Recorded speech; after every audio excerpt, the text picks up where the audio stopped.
राधा कृष्ण दमन, जिन्हें कोई नहीं जानता कि भारत के दूसरे सबसे अमीर इंसान हैं।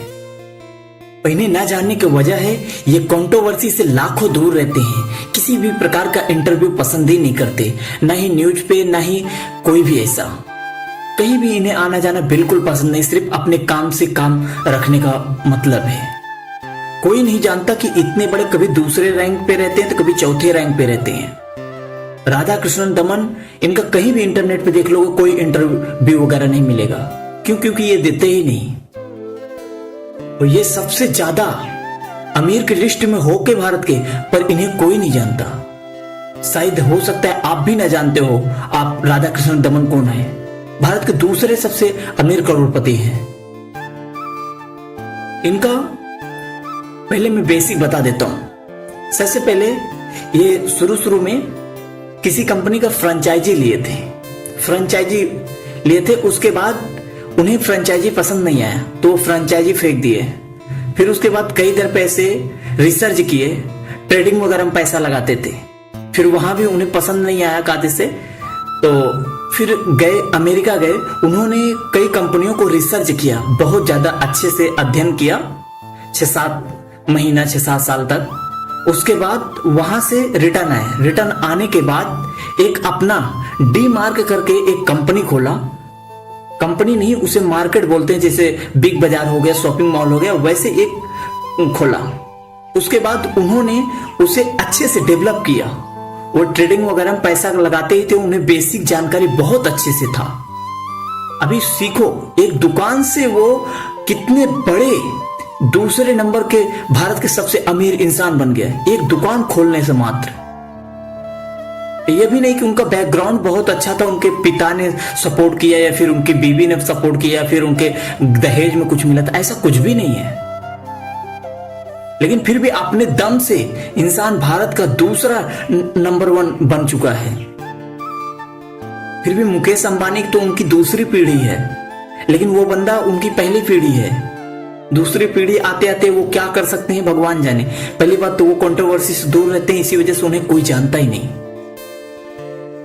डी मार्क एक ऐसी कंपनी है, बिग बाजार को भी टक्कर देती है। भले बिग बाजार का नाम ज्यादा है, डी मार्क को लोग कम जानते हैं, लेकिन आमदनी देखा जाए, जहां बिग बाजार 700 करोड़ कमाता है, वहीं डी मार्क 1500 करोड़ रुपए कमाता है। यही फर्क है। अभी इनको मैं बताता हूं इनका बेस्ट तरीका क्या था। मैं ऐसे इनका 10 ट्रिक बताऊंगा, जिससे अपनाने से आप भी अपनी जिंदगी में बहुत कुछ अलग कर सकते हो, बेहतरीन कर सकते हो। वो कम माल पे ज्यादा मार्जिन कमाते हैं।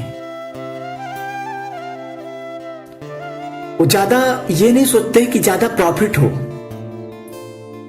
वो ये देखते हैं ज्यादा उनका माल बिके। उनका पहला फॉर्मूला है, पहला लेसन उनका यह है कि वो कम प्राइस में ज्यादा ग्राहक बुलाना चाहते हैं। ज्यादा ग्राहक आएंगे तो ज्यादा बिकेगा, ज्यादा मार्केटिंग होगी। शुरू में उन्होंने अपने प्राइस के दाम पे ही सारा सामान सेल करना चालू कर दिए। जैसे जैसे ग्राहक बढ़ने लगे, जो 4 दिन में खत्म होता था प्रोडक्ट, वही 1 दिन में खत्म होने लगा, तो ज्यादा माल स्टॉक आने लगा। जब माल स्टॉक आने लगा तो प्राइस धीरे धीरे कम होने लगा।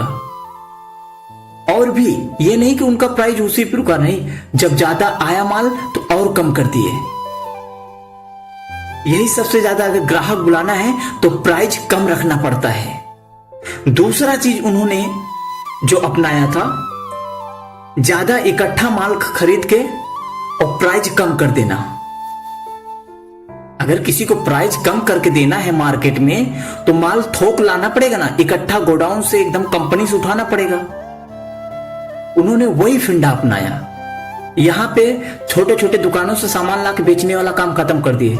बीच का जो रिसेलर वगैरह होते उनको हटा दिया, डायरेक्ट कंपनी से माल आना चालू हो गया, तो वो डायरेक्ट और कम प्राइस में बेचना चालू कर दिए।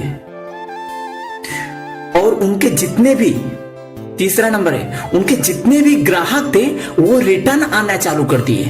कभी भी उनके ग्राहक कहीं और नहीं जाते थे और उनका फ्री एडवर्टाइज होता था।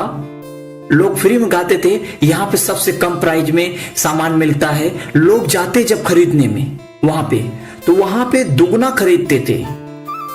अब बार बार ज्यादा दूर पे दुकान होगा, कोई दूर दूर से लोग वहां पे आएंगे तो यही सोचेंगे ना बार बार कौन आएगा, आए हैं तो खरीद लें।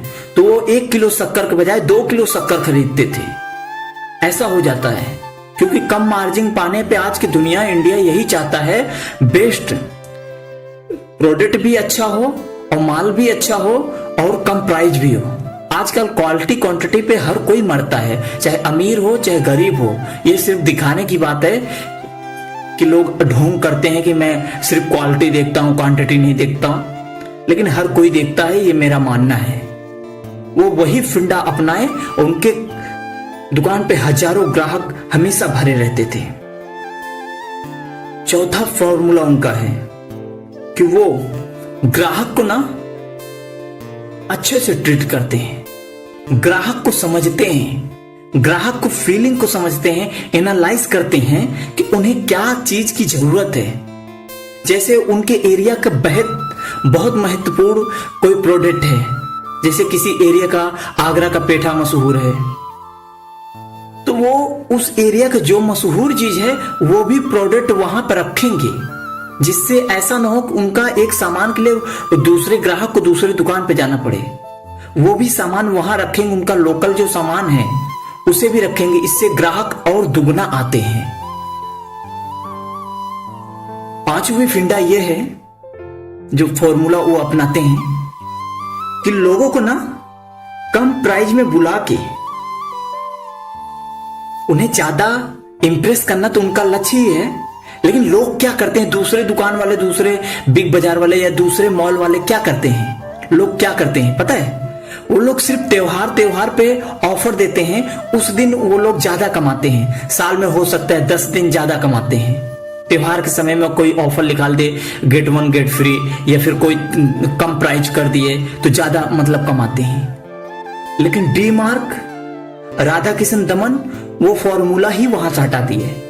वो हर दिन के लिए प्राइस ही कम करती है। जैसे लोग त्योहार पे कम करते हैं प्राइस, वो हर दिन डायरेक्ट कंपनी से इकट्ठा माल लाके प्राइस हमेशा कम करके रखते हैं। इसके वजह से लोग के दुकान पे सिर्फ साल में 10 बार त्योहार आता है, उनके दुकान पे हर दिन त्योहार होता है।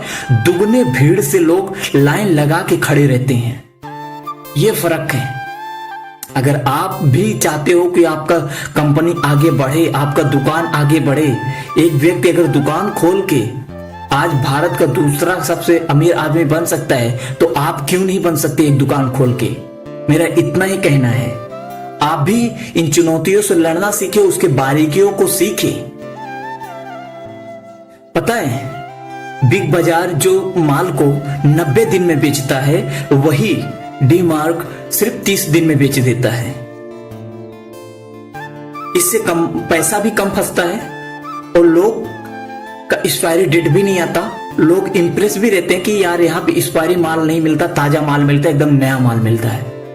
हर किसी को पसंद है आज की दुनिया में कि कम समय में अच्छा माल मिल जाए और प्राइस भी अच्छा मिल जाए, कहीं जाके मोल भाव करने की जरूरत ही ना पड़े। आजकल के लोग यही चाहते हैं, बहुत से लोगों के पास। हाँ, बस इनके दुकान पे भीड़ ज्यादा रहती, टाइम लगता है, पर ये जान लो प्राइस हमेशा कम होता है। और ये जो अपना 8वां फिंडा अपनाते हैं, ये जहां से माल लाते हैं उनसे डिमांड भी करते हैं। पहला डिमांड ये रहता है कि माल प्रोडक्ट खराब आएगा उसे रिटर्न करना पड़ेगा। दूसरा ये चीज कि जो हम माल इकट्ठा ले रहे हैं उसमें प्राइस कम होना चाहिए, मार्केट से भी कम होना मांगता है। जितने दूसरों को देते हैं उससे भी कम होना चाहिए, क्योंकि सबसे ज्यादा होलसेल में आपका सामान मैं ही खरीद रहा हूं। तो हर किसी के कंपनी वाले को, हर किसी को अपने ग्राहक को इंप्रेस करना रहता है। वो सामने वाला जरूर मार्केट तोड़ के पैसा देता है, सामान देता है। वही वो फिंडा अपनाते हैं, लोगों को हर दिन त्योहार का फीलिंग कराते हैं। ये पता है, एक आईफोन कंपनी, एप्पल या फिर जितने भी मोबाइल वाले शॉप होते हैं, उन्हें जो मोबाइल बेचते हैं, भले लाख रुपए बेचें, उनमें मुश्किल से 1000-2000 बचता है। लेकिन वही मोबाइल को रिपेयरिंग करके, एक मोबाइल के पीछे, आईफोन रिपेयरिंग के पीछे वो 5-5 हजार 10-10 बढ़ा देते हैं, आपको पता ही नहीं रहता है। जितने भी ऑटो मोबाइल होते हैं या फिर ऑटो कंपनियां होती हैं, आपसे उससे माल से नहीं कमाते, वो जो उनके पीठ पीछे काम करते हैं ना बैकग्राउंड में, उनसे वो कमाते हैं। जो भी बड़ी बड़ी गाड़ियां कंपनियां होती हैं, जो फ्रेंचाइजी अपना लेके अपनी कंपनी खोल कर रखे होते हैं, इंटरनेट पे जो अवेलेबल है वही रेट पे वो बेचेंगे, पर उन्हें मालूम है अगर सामान बेचा हूं तो रिपेयरिंग करवाने हमारे ही दुकान पे आएंगे, फिर वहां से वो कमा लेते हैं। यही फिंडा आप भी अपनाओ। एक बात बताता हूं, एक मारवाड़ी था, वो दुकान खोला था, वो शक्कर का बिजनेस करता था। वो क्या काम करता था, पहले वो शक्कर लाता था तो हर कोई तो 3 रुपए किलो में लेके आता था, तो वो 3 रुपए किलो में तो लेके आता था और 3 रुपए में ही बेच देता था। अब वो दूसरे दुकान 3 रुपए किलो में लेके आके 5 रुपए में बेचते थे, वो 3 में ही बेच देता था। दूसरे 4 में किए, फिर भी वो 3 में ही करके रखा था। जब दूसरे दुकान वाले उससे पूछे कि भाई तू कमाता कैसे है, जब 3 रुपए में खरीद रहा है तो कमाता कैसे है, उसने बताया मैं जो 5 रुपए का बोरा बेचता हूं, उसका कट्टी बेचता हूं, उससे कमा लेता हूं। उससे क्या हुआ, उसके ग्राहक ज्यादा आने लगे, कम प्राइस की वजह से दुगने ग्राहक आने लगे, तो उसका सेल ज्यादा बढ़ने लगा। जब दुगने ग्राहक आने लगे तो दुगना सामान आने लगा। जो सामान 1 दिन में बेचता था वही 1 घंटा में बिकने लगा। जो 10 दिन में एक कट्टी सामान बिकता था, एक बोरा सामान बिकता था शक्कर, वो 1 दिन में बिकने लगा। उसका क्या, वो इतना डिमांड हो गया कि वो ट्रक का ट्रक सामान मंगाने लगा। जब ट्रक का सामान मंगाने लगा तो उसको ना ही 3 रुपए में, उसे वहां से 2.5 रुपए में शक्कर मिलने लगा। जब डायरेक्ट सामान मंगाने लगा तो वो और थोड़ा सा प्राइस कम कर दिया। 3 रुपए में तो खुला देता था और इकट्ठा लेने पे 5 रुपए का 2 किलो देना चालू कर दिया। अब लोग और हैरान हो गए।